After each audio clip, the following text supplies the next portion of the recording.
नमस्कार, आपण पाहत आहात पुणे लाईव्ह न्यूज. पाहुयात आज दिवसभरातील ठळक घडामोडी. चारित्र्याच्या संशयावरून लोखंडी हातोड्याने पत्नीवर जीवघेणे वार करणाऱ्या पतीला चाकण पोलिसांनी अटक केली आहे.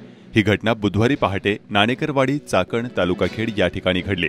यावरून पोलिसांनी विश्वंभर अर्जुन आडे वय वर्ष 36 राहणार चाकण याला अटक केली आहे. सुरेखा विश्वंभर आडे वय वर्ष 30 असे या घटनेत गंभीर जखमी झालेल्या पत्नीचे नाव आहे.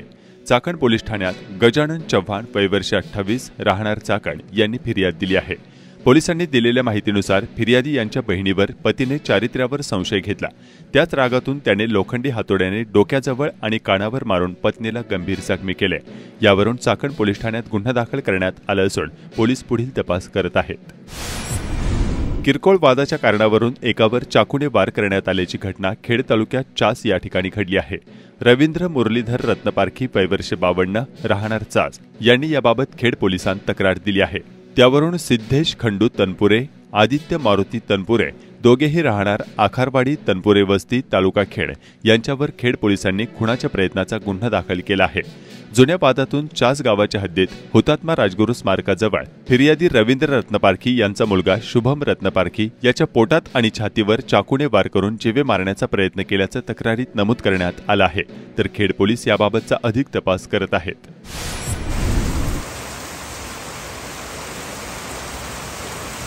चाकण परिसर आणि लगतच्या औद्योगिक भागातील सर्वच गावे आणि खेड तालुक्यातील राजगुरुनगर आणि परिसरात गुरुवारी 16 मे रोजी सायंकाळी 4च्या सुमारास जोरदार वाऱ्यासह पडलेल्या मुसळधार पावसाने नागरिकांची धांदल उडाली. साधारण सायंकाळी 4 वाजण्याच्या सुमारास पाऊस सुरू झाला. अचानक आलेल्या पावसामुळे अनेकांचा खोळंबा झाला. सकाळपासूनच वातावरणातील तडाख्याचे ऊन आणि उष्णता कमी होऊन गारवा जाणवत होता.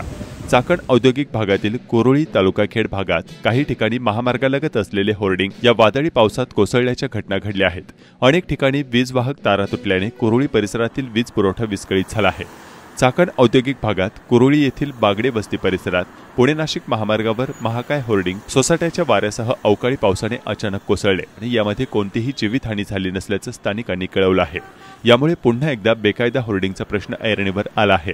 तातडीने महामार्गावरील धोकादायक होर्डिंग हटवण्याची मागणी होत आहे. दरम्यान खेड तालुक्यात वादळी वाऱ्यासह अवकाळी पावसाने धुमाकूळ घातला. जोरदार आलेल्या पावसाने उकाड्यापासून नागरिकांची सुटका झाली. मात्र वादळी पावसाने शेतातील उन्हाळी पिकांचे मोठे नुकसान झाले आहे. खेड तालुक्यात राजगुरुनगर बसस्थानकात मोठ्या प्रमाणावर पाणी साचले होते. तालुकाभर ठिकठिकाणी असे चित्र गुरुवारी सायंकाळी पाहावयास मिळाले.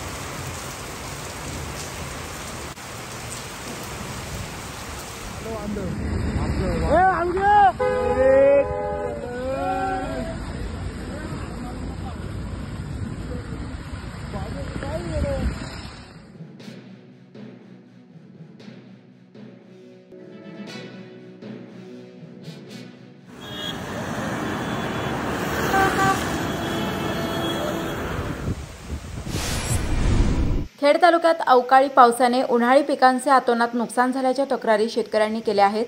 खेड तालुक्यातील काळूसमध्ये गुरुवारी पावसाने असा जोरदार तडाखा दिल्याने उन्हाळी पिके भुईसपाट झाल्याचे शेतकऱ्यांनी सांगितले आहे. मागील अनेक वर्ष लाल फितीत अडकून पडलेल्या चाकण ते शिक्रापूर रस्त्यावर ठिकठिकाणी पाणी साचून राहत असल्याचे चित्र पाहावयास मिळत आहे. गुरुवारी झालेल्या अवकाळी पावसामुळे चाकण शिक्रापूर रोड पाण्याची डबकी साचल्याचे चित्र दिसून आले.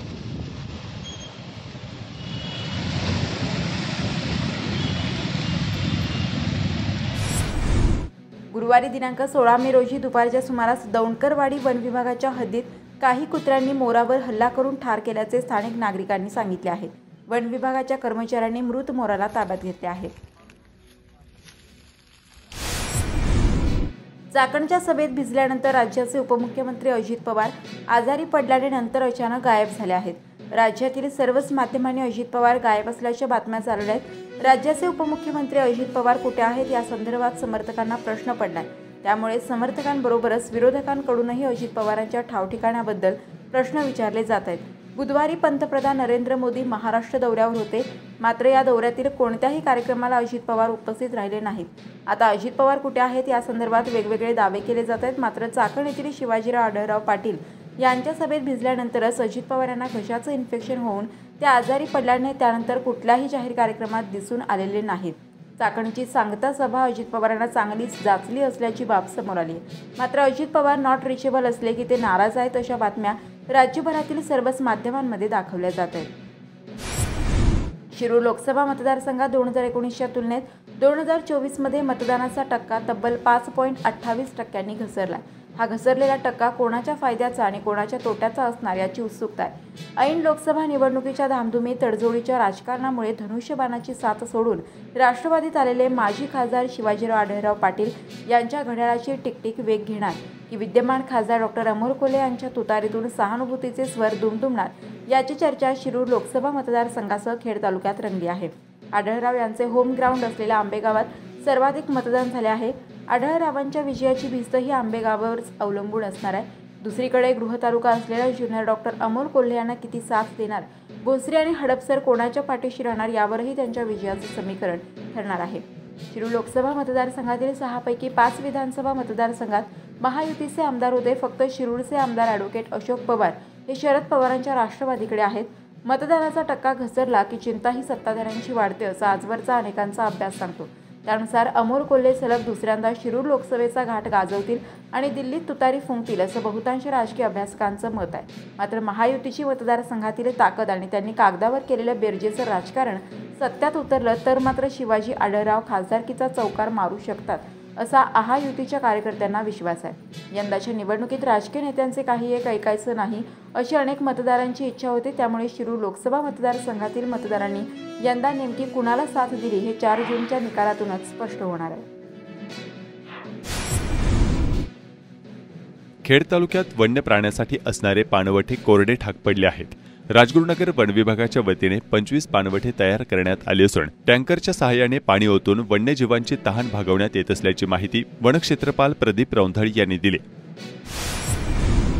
पाईट येथे अंगणवाडीत वयवर्षे 3 ते 6 या वयोगटातील बालचमूंसह पालकाचा मेळावा घेण्यात आला। यावेळी अंगणवाडी सेविका व मदतनीस उपस्थित होत्या।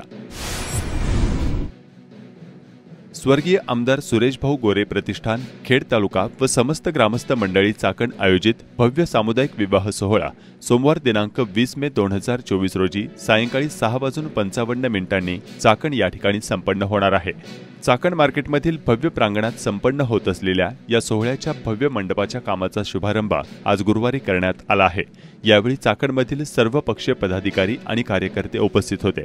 या सोहळ्याच्या संदर्भात माहिती देताना आयोजकांनी नेमकं काय सांगितलंय पाहूया। खेड तालुक्याचे स्वर्गीय आमदार सुरेशभाऊ गोरे यांनी जे सामाजिक कार्य चालू केलं होतं, मोफत सामुदायिक विवाह सोहळा, त्यांच्याच प्रेरणेनं आम्ही येत्या 20 तारखेला सोमवारी समस्त ग्रामस्थ मंडळी चाकण आणि स्वर्गीय आमदार सुरेशभाऊ गोरे प्रतिष्ठान चाकण खेड तालुका यांच्या वतीनं मोफत सामुदायिक विवाह सोहळा आयोजित केलेला आहे। आत्तापर्यंत साधारणतः 5000 जोडप्यांचा या ठिकाणं विवाह संपन्न आपल्या संस्थेच्या माध्यमातून झालेला आहे आणि 20 तारखेलाही भव्य असं नियोजन केलेलं आहे। त्या ठिकाणी जेवणाची, पाण्याची आणि सर्व मंडप आणि सर्व रोषणाई असेल, सर्व सजावट त्या ठिकाणी मोठे आम्ही आयोजन केलेलं आहे। म्हणून आपल्या या चॅनलच्या माध्यमातून सर्वांना मी या ठिकाणी निमंत्रण देतो की या विवाह सोहळ्याला मोठ्या प्रमाणात आपण उपस्थित राहावं आणि या विवाह सोहळ्याची शोभा वाढवावी अशा प्रकारची विनंती या निमित्तानं करतो। खेड आळंदी मतदारसंघाचे माजी आमदार स्वर्गीय सुरेशभाऊ गोरे ज्या संकल्पनेतून ते राजकारणामध्ये, समाजकारणामध्ये आले आणि सामुदायिक विवाह सोहळा चळवळ त्यांनी खऱ्या अर्थाने खेड तालुक्यामध्ये अनेक सामुदायिक विवाह सोहळे चालू झाले, अनेक बंद झाले, परंतु सुरेशभाऊ गोरेंच्या नेतृत्वाखाली चालू झालेला सामुदायिक विवाह सोहळा यावर्षी 32वे वर्ष त्याचं साजरं त्या ठिकाणी होत आहे।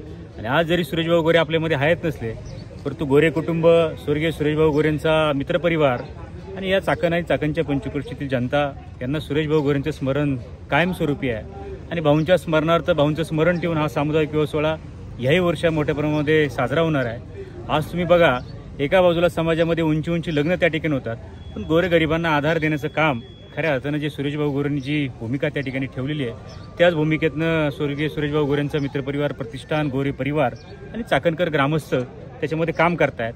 आजही समाजामध्ये आज आम्ही फिरतो की असा आदिवासी समाज आहे, गोरगरीब समाज आहे की त्या समाजाला खऱ्या अर्थाने गरज आहे आणि ती गरज ओळखून प्रतिष्ठानच्या माध्यमातून, चाकणकर ग्रामस्थांच्या माध्यमातून, मित्रपरिवारच्या माध्यमातून हा सोहळा या ठिकाणी संपन्न होतोय।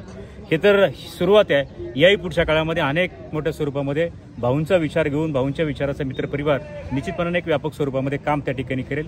20 तारखेला या सोहळ्याच्या निमित्तानं मी सुरेश भाऊ गोरे मित्रपरिवाराच्या वतीनं आपल्या सगळ्यांना आमंत्रण तालुक्याच्या जनतेला देतो। आपण सगळ्यांनी मोठ्या संख्येने उपस्थित राहावं अशा प्रकारची विनंती या निमित्तानं करतो। धन्यवाद। भैरवनाथाच्या नावानं चांग भलं। चाकणमधील श्री भैरवनाथ महाराजांच्या यात्रेनिमित्त विविध धार्मिक कार्यक्रमांचे आयोजन करण्यात आले असल्याची माहिती भैरवनाथ देवस्थानचे अध्यक्ष किसन गोरे, सचिव व्यंकटेश सोरटे यांनी दिली आहे। शुक्रवार दिनांक 17 मे पासून पुढील 5 दिवस सायंकाळी भैरवनाथ कथा कार्यक्रमाचे आयोजन करण्यात आले आहे। गुरुवारी दिनांक 23 मे रोजी पहाटे भैरवनाथ महाराजांचा अभिषेक आणि पूजा करण्यात येणार आहे। त्यानंतर सकाळी 9 वाजता मांडव डहाळे मिरवणूक आणि सायंकाळी 6 वाजता भैरवनाथ महाराजांची पालखी मिरवणूक काढण्यात येणार आहे। यंदा बैलगाडा शर्यत, सांस्कृतिक कार्यक्रम, कुस्त्यांचा आखाडा होणार नसल्याचं देखील सांगण्यात आलं। समस्त ग्रामस्थ चाकण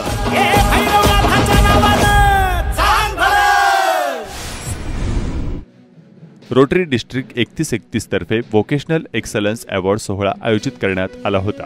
सदर पुरस्कार दुर्गाई हृदय प्रतिष्ठान चाकणचे सचिव राजेंद्र दत्तात्रय शिंदे यांना प्रदान करण्यात आला।